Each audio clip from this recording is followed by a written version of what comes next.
नमस्कार। आज बात करते हैं महाराष्ट्र के एक जबरदस्त इंफ्रास्ट्रक्चर मेकओवर की। एक ऐसा प्लान जो पूरे राज्य में सफर करने का अंदाज ही बदल कर रख देगा। तो सबसे पहले बात उस हेडलाइन नंबर की जिसने सबका ध्यान खींचा है। केंद्रीय मंत्री नितिन गडकरी ने जो ऐलान किया है वो है 1.5 लाख करोड़ रुपए का भारी भरकम निवेश, और ये सब नई सड़क परियोजनाओं के लिए होगा 2026 तक। तो ये पैसा जाएगा कहाँ? ये जाएगा नए नए एक्सप्रेसवे, हाईवेज और फ्लाईओवर बनाने में। और सबसे बड़ी बात यह है कि इनमें से ज्यादातर प्रोजेक्ट्स पर काम अगले 3 महीनों में ही शुरू हो जाएगा। तो चलिए जरा और गहराई से समझते हैं इस पूरे प्लान को। आज हम क्या क्या देखने वाले हैं। पहले तो इस मेगा बजट को समझेंगे, फिर देखेंगे कि पुणे से संभाजी नगर का सफर कैसे बदलने वाला है। इसके बाद जो बड़े बड़े शहर हैं वो कैसे जुड़ेंगे और पुणे शहर के अंदर क्या बदलाव होंगे, इस पर बात करेंगे। साथ ही नागपुर और मराठवाड़ा पर भी नजर डालेंगे और आखिर में देखेंगे कि भविष्य की तस्वीर कैसी दिखती है। तो सवाल ये उठता है कि ये जो इतना बड़ा बजट है इसका असल में होगा क्या? देखिए, ये कोई 1-2 सड़कों की बात नहीं है। ये पूरे राज्य के रोड नेटवर्क को बनाने और चमकाने का एक बहुत बड़ा कॉम्प्रिहेंसिव प्लान है। इसमें से एक बहुत बड़ा हिस्सा, मतलब करीब 27,000 करोड़ रुपए, खास तौर पर Maharashtra state road development corporation यानी MSRDC को दिया गया है। ये पैसा कुछ खास फ्लैगशिप प्रोजेक्ट्स पर लगेगा। चलिए अब बात करते हैं एक ऐसे प्रोजेक्ट की जो शायद सबसे ज्यादा असर डालेगा। देखते हैं कि ये आम लोगों के सफर को कैसे एक नई हकीकत में बदल देगा।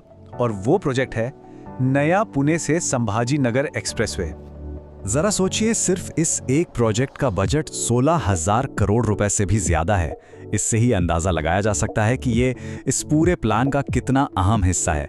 एक तरह से इसकी रीढ़ की हड्डी है। अब जो सबसे कमाल की बात है वो है टाइम पर इसका असर। जो सफर अभी 8 से 10 घंटे का होता है और सच कहें तो काफी थका देने वाला होता है, वो घटकर सिर्फ 3 घंटे का रह जाएगा। ये कितना बड़ा बदलाव है। मतलब सफर न सिर्फ छोटा होगा बल्कि बहुत ज्यादा आरामदायक और टेंशन फ्री हो जाएगा। इसका सीधा असर लोगों की डेली लाइफ पर पड़ेगा। लेकिन कहानी सिर्फ एक रूट की नहीं है। इस पूरे प्लान का मकसद महाराष्ट्र के जो बड़े बड़े इकोनॉमिक हब हैं उनके बीच एक सुपर एफिशिएंट नेटवर्क तैयार करना है।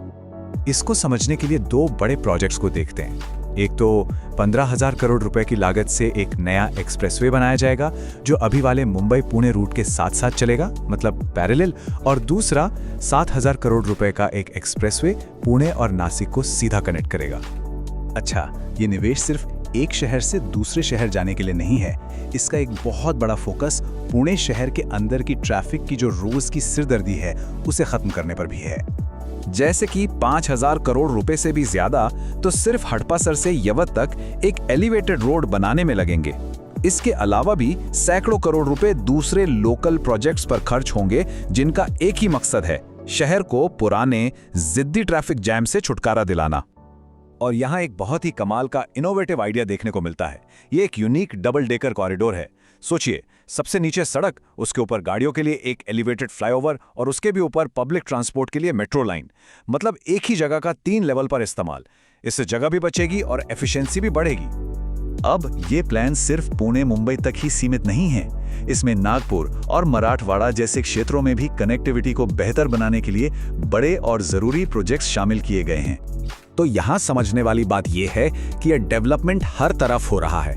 नागपुर रीजन में 2,000 करोड़ का प्रोजेक्ट है, तो वहीं मराठवाड़ा में 800 करोड़ का एक ऐसा प्रोजेक्ट है जो सीधा सीधा वहां के गांवों की कनेक्टिविटी को बेहतर बनाएगा। तो जब हम इन सारे अलग अलग प्रोजेक्ट्स को एक साथ जोड़कर देखते हैं तो एक बड़ी तस्वीर सामने आती है। एक ऐसा स्ट्रेटेजिक विजन जो महाराष्ट्र में आने वाले कल के सफर की नींव रख रहा है। देखिए, ये सिर्फ कुछ सड़कों की लिस्ट नहीं है, ये एक पूरा का पूरा स्मार्ट नेटवर्क है। ऐसा नेटवर्क जिसे डिजाइन ही इसलिए किया गया है ताकि सफर का टाइम घटे, शहरों में ट्रैफिक कम हो और जो हमारे इकोनॉमिक सेंटर्स हैं वो ग्रामीण इलाकों से पहले से कहीं बेहतर तरीके से जुड़ सकें। तो कुल मिलाकर मकसद बिल्कुल साफ है, पूरे महाराष्ट्र में ट्रैवल एक्सपीरियंस को जड़ से बेहतर बनाना। ये जो इतना बड़ा निवेश हो रहा है ये अपने पीछे एक बहुत बड़ा सवाल छोड़ जाता है। जरा सोचिए, जब एक पूरा राज्य इस तरह से आपस में जुड़ जाएगा तो आने वाले दशक में वहां की रोजमर्रा की जिंदगी, व्यापार और शहरों का विकास किस तरह से एक नया रूप लेगा।